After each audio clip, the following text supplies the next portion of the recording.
Hey guys welcome to our channel. இன்னைக்கு வீடியோவில் நம்ம என்ன டாபிக் பற்றி பார்க்க போகிறோன்னா, நீங்கள் நினைக்கக்கூடிய குறிப்பிட்ட பர்சன் கிட்டேருந்து இமீடியட்டாக கால் வர வைக்கக்கூடிய ஒரு சூப்பரான கால் மேனிஃபெஸ்டேஷன் டெக்னிக் தான் இந்த வீடியோவில் நம்ம பார்க்க போகிறோம். நீங்கள் யார்கிட்ட பேசணும்னு ரொம்ப நாளாக ஆசைப்பட்டுட்டே இருக்கீங்க. அது உங்களுடைய நண்பர்களாக இருக்கலாம், இல்லை உங்களுடைய லவ்வராக இருக்கலாம், இல்லை உங்களுடைய க்ரஷ்ஷாக இருக்கலாம். உங்களுக்கு ரொம்ப பிடிச்ச ஒரு பர்சன் உங்ககிட்ட சண்டை போட்டுட்டாங்க, பேச மாட்டேங்கிறாங்க, அவங்கக்கிட்ட இருந்து கால் வர மாட்டேங்குது, மெசேஜ் வர மாட்டேங்குது அப்படின்னா நீங்கள் அவங்களுக்காக தாராளமாக இதை பயன்படுத்தலாம். யாருக்கு வேணாலும் இந்த டெக்னிக்கை நீங்கள் பயன்படுத்தலாம். நல்ல விஷயங்களுக்காக மட்டுமே பயன்படுத்துங்க. நம்ம வீடியோக்குள்ளாடி போக முன்னாடி நம்ம சேனலை நீங்கள் இதான் ஃபஸ்ட் டைம் பார்க்குறீங்கன்னா மறக்காமல் சப்ஸ்கிரைப் பண்ணிக்கோங்க. பக்கத்தில் இருக்கிற பெல் பட்டனையும் கிளிக் பண்ணிக்கோங்க. அப்போ தான் நான் போடுற வீடியோஸ் எல்லாமே உடனுக்குடன் உங்களுக்கு நோட்டிஃபிகேஷனில் வந்துக்கிட்டே இருக்கும். வாங்க வீடியோக்குள்ளாடி போகலாம். உங்ககிட்ட நல்லா பேசிகிட்டு இருந்த பர்சன் உங்களை சடனாக அவாய்ட் பண்ணுறாங்க. உங்ககிட்ட பேச பிடிக்கல அப்படின்னு உங்களுக்கு கால் பண்ணுறதை ஸ்டாப் பண்ணிட்டாங்க, மெசேஜ் பண்ணுறதை ஸ்டாப் பண்ணிட்டாங்க. உங்ககிட்ட எந்த விதமான ஒரு ரீசன் எதுவுமே சொல்லலை, ஆனால் ஆட்டோமேட்டிக்காக பேசுகிறதே ஸ்டாப் பண்ணிட்டாங்க. இந்த மாதிரி இருக்கிறப்போ நீங்கள் அவங்கக்கிட்ட பேசணும்னு ரொம்ப ஆசைப்படுறீங்க, ஆனால் அந்த பர்சன் உங்களை கண்டுக்காமல் இருக்காங்க அப்படின்னா அந்த நபருக்காக இந்த மெத்தடை நீங்கள் தாராளமாக பயன்படுத்தலாம். ஒன் சைடு லவ்வில் இருக்கிறவங்க இந்த மெத்தடை பயன்படுத்தலாம். நீங்கள் விரும்பக்கூடிய பர்சன், அதாவது உங்களுக்கு அந்த பர்சனை நல்லாவே தெரிஞ்சிருக்கும், ஆனால் அந்த நபருக்கு நீங்கள் யாருன்னே தெரிஞ்சிருக்காது. அப்படி இருக்கிற பட்சத்தில் இந்த மெத்தடை அந்த பர்சனுக்காக நீங்கள் ட்ரை பண்ணீங்க அப்படின்னா இது உங்களுக்கு வேலை செய்யாது. நீங்கள் அட்லீஸ்ட் 2-3 வாட்டியாச்சும் அவங்கக்கிட்ட கால்லையோ இல்லை மெசேஜ்லேயோ நீங்கள் பேசியிருக்கணும். அப்படி இருந்தால் மட்டும்தான் இந்த மெத்தடு உங்களுக்கு வேலை செய்யும். இந்த மெத்தடை நீங்கள் எந்த டேயில் ஸ்டார்ட் பண்ணணுன்னா, செவ்வாய்க்கிழமை அப்படி இல்லைன்னா வெள்ளிக்கிழமை, இந்த நாளில் இந்த மெத்தடை நீங்கள் செய்யலாம். எந்த நேரத்தில் இந்த மெத்தடை செய்யணும் அப்படின்னா, நைட்டு நீங்கள் தூங்க போகிறதுக்கு முன்னாடி தான் இந்த மெத்தடை நீங்கள் செய்யணும். எப்போ நீங்கள் தூங்க போகிறீங்களோ அப்போது இந்த மெத்தடை செஞ்சுட்டு நீங்கள் உடனே நீங்கள் தூங்கிடணும். இந்த மெத்தடில் உங்களுக்கு தேவைப்படுறது ஒரு ரெட் கலர் பென் தேவைப்படும். ரெட் கலர் பென்னை தவிர்த்து வேறு எந்த பெண்ணுமே நீங்கள் இதில் பயன்படுத்தவே கூடாது.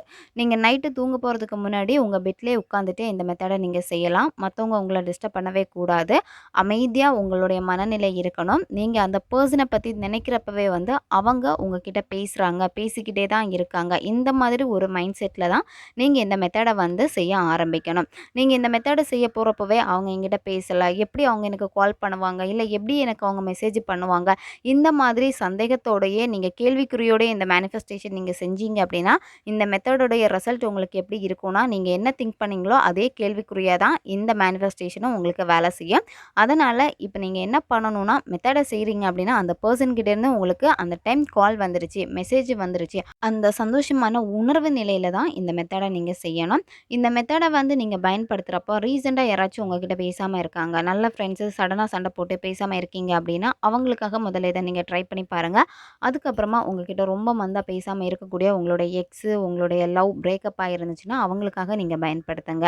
இப்போ இந்த மெத்தடு எப்படி செய்கிறதுன்னு பார்க்கலாம். இப்போ உங்களுக்கு வீடியோ ஸ்க்ரீன்லேயே வந்திருக்கும் இமேஜ். இந்த இமேஜில் இடது கால், அதாவது இடது காலுடைய உள்ளங்காலில் தான் நீங்கள் எழுதணும், அடிப்பகுதியில். இப்போ உங்களுக்கு இதில் மார்க் பண்ணி காமிச்சிருக்கும் எந்த இடத்துல நீங்கள் எழுதணும்னு.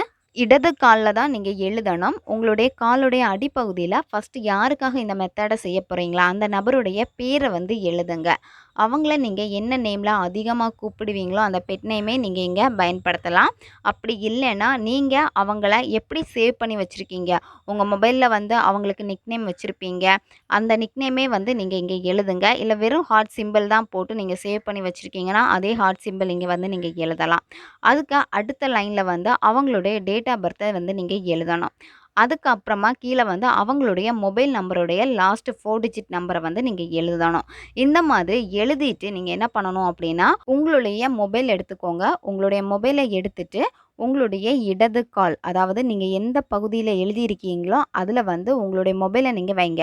இப்போ அவங்க உங்களுக்கு கால் பண்ணால் எப்படி நீங்கள் கால் எடுத்து அட்டன் பண்ணி காதில் வச்சு பேசுவீங்களோ அதே மாதிரி தான் நீங்கள் எழுதின அந்த பேருக்கு மேலே இந்த மொபைலை நீங்கள் வைங்க. உங்களுடைய டிஸ்பிளே பார்த்தீங்கன்னா உள்ளாடி தான் இருக்கணும், அதாவது அந்த லெட்டர்ஸில் டச் ஆகி இருக்கணும். அதுக்கப்புறமா அந்த பர்சனை நீங்கள் நினச்சி பாருங்கள். அவங்க உங்ககிட்ட எப்படியெல்லாம் கால் பண்ணியிருக்காங்க, மெசேஜ் பண்ணி பேசியிருக்காங்க, எந்தெந்த டைம்லலாம் உங்களுக்கு கால் பண்ணியிருப்பாங்க, காலையில் நீங்கள் தூங்கின உடனே உங்களை மெசேஜ் பண்ணக்கூடிய பர்சனாக இருப்பாங்க.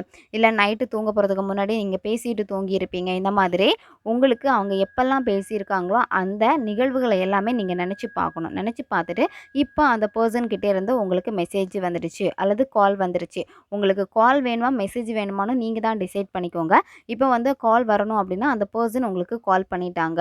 அப்போ உங்களுடைய மொபைல் எடுத்து நீங்கள் பார்க்குறப்போ அந்த பர்சனுடைய நம்பர் வந்து ஸ்க்ரீனில் வந்து தெரியும். அவங்களுடைய பேர் எல்லாமே இருக்கும். கால் அந்த ஆப்ஷன் தான் வந்து ஃப்ரெண்டில் வருது. அவங்கக்கிட்டே இருந்து உங்களுக்கு பிடிச்ச ரிங்டோன் கூட வச்சுருப்பீங்க. அந்த ரிங்டோனில் வந்து ஃபோன் வந்துருச்சு. அப்போ நீங்கள் அதை கேட்குறப்பவே எவ்வளோ சந்தோஷப்படுவீங்க. அந்த ஒரு உணர்வு நிலையில் நீங்கள் கற்பனை பண்ணணும். இந்த மாதிரி நீங்கள் கற்பனை பண்ணுறப்போ ப்ரெசன்ட் லைஃப்பில் வந்து அவங்க உங்களுக்கு கால் பண்ணிட்டாங்க. அந்த டைம் வந்து அவங்க கூட நீங்கள் சந்தோஷமாக பேசிட்டீங்க. அந்த ஒரு உணர்வு நிலை வந்து உங்களுக்கு ரொம்ப சந்தோஷமான ஒரு உணர்வு நிலையாக இருக்கும். அதுக்கப்புறம் நீங்கள் என்ன பண்ணணும் அப்படின்னா, இங்கே எந்திரிச்சிட்டு நின்றுட்டு உங்களுடைய இடது காலை வந்து நீங்கள் தட்டணும். எந்த இடத்துல வந்து அந்த லெட்டர்ஸ் எல்லாம் எழுதி வச்சுருக்கீங்களோ அந்த அடிப்பகுதி வந்து நல்லா பதியணும் பூமியில். அவங்களுடைய நேமை சொல்லி கால் மீ இமீடியட்லி அப்படின்னு சொல்லிட்டு உங்களால் எவ்வளோ டைம் சொல்ல முடியுமோ அவ்வளோ டைம் சொல்ல சொல்ல நீங்கள் ஒவ்வொரு டைமுக்குமே வந்து காலை நீங்கள் தரையில் தட்டிக்கிட்டே இருக்கணும். இதுக்கு எந்த விதமான கவுண்டிங் எதுவுமே கிடையாது. உங்களுக்கு போதும் அப்படின்னு தோணுனதுக்கப்புறமா நீங்கள் என்ன பண்ணணும் அப்படின்னா, நீங்கள் உங்கள் பெட்டில் உட்காந்துட்டு நீங்கள் எழுதின அந்த லெட்டர்ஸ்க்கு மேலே வந்து ஏதாச்சும் ஒரு பெர்ஃப்யூம்னால நல்லா ஸ்ப்ரே பண்ணிடுங்க. ஸ்ப்ரே பண்ணிவிட்டு அப்படியே படுத்து நீங்கள் தூங்கிடுங்க. அதுக்கப்புறமா நீங்கள் மொபைல் எடுத்து செக் பண்ணவே கூடாது. அவங்க ஆன்லைனில் இருக்காங்களா அப்படின்னு, இல்லை கால் வந்துடுச்சா, மெசேஜ் வந்துடுச்சா, இந்த மாதிரி எந்த விதமான எக்ஸ்பெக்டேஷனும் நீங்கள் பண்ணக்கூடாது. நீங்கள் நிம்மதியாக தூங்கணும். காலையில் உங்களுடைய நார்மல் வேலை என்னவோ அந்த வேலையை நீங்கள் பாருங்கள். இந்த மெத்தடை பண்ணதையே நீங்கள் அப்படியே வந்து மறந்துடுங்க. ஏன்னா நீங்கள் எக்ஸ்பெக்டேஷன் பண்ணிகிட்டே இருந்தீங்க அப்படின்னா அந்த எக்ஸ்பெக்டேஷன் பண்ண அது எக்ஸ்பெக்டேஷனாக தானே போகுமே தவிர இது உங்களுக்கு ரிசல்ட்டை கொடுக்காது. நீங்கள் எந்த விதமான எதிர்பார்ப்பும் இல்லாமல் பண்ணுறப்போ கண்டிப்பாக அதனுடைய ரிசல்ட் வந்து ரொம்ப ரொம்ப ஃபாஸ்ட்டாக இருக்கும்.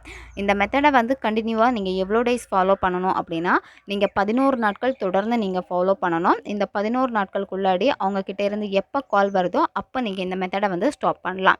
நிறைய பேருக்கு வந்து இது சக்ஸஸை கொடுத்த ஒரு மெத்தட் இது. நீங்கள் கரெக்டாக ப்ராப்பராக பண்ணீங்க அப்படின்னா இது உங்களுக்கு ஃபஸ்ட் டேலேயே வந்து ரிசல்ட்டை கொடுத்துரும். இப்போ நீங்கள் யாருக்கு இந்த மெத்தடை செய்கிறீங்களோ அந்த பர்சன் உங்களுக்கு கால் பண்ணி பேசிட்டாங்க அப்படின்னா நீங்கள் அந்த பர்சன் கிட்ட போயிட்டு சொல்லக்கூடாது, இந்த மாதிரி நான் ஒரு மேனிஃபெஸ்டேஷன் பண்ணேன், இந்த மாதிரியெல்லாம் நான் செஞ்சு பார்த்தேன், உடனே நீ வந்து எனக்கு கால் பண்ணிட்ட இல்லை மெசேஜ் பண்ணிட்ட, இந்த மாதிரியெல்லாம் சொல்லக்கூடாது.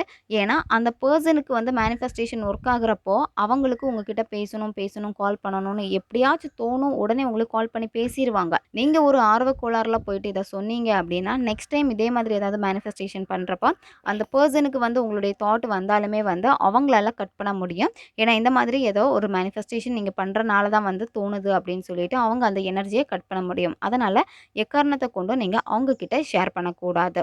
நல்ல விஷயங்களுக்காக மட்டுமே பயன்படுத்துங்க. தேவைப்படுறவங்க இதை பயன்படுத்தி பாருங்கள். ஓகே காய்ஸ், நம்ம சேனல் உங்களுக்கு பிடிச்சிருக்குன்னா மறக்காமல் சப்ஸ்கிரைப் பண்ணிக்கோங்க. வீடியோவை தேவைப்படுற உங்கள் ஃப்ரெண்ட்ஸுக்கும் மறக்காமல் ஷேர் பண்ணுங்கள். அவங்களுக்கும் இது உபயோகமாக இருக்கும். இன்னும் நிறைய வீடியோஸ் நம்ம சேனலில் அப்லோட் ஆகிட்டே இருக்கும். அதனால் பக்கத்தில் இருக்க பெல் பட்டனையும் மறக்காமல் ப்ரெஸ் பண்ணி வச்சுக்கோங்க. அப்போ தான் நான் போகிற வீடியோஸ் எல்லாமே உடனுக்குடன் உங்களுக்கு நோட்டிஃபிகேஷனில் வந்துக்கிட்டே இருக்கும். அடுத்த வீடியோவில் சந்திக்கலாம். நன்றி.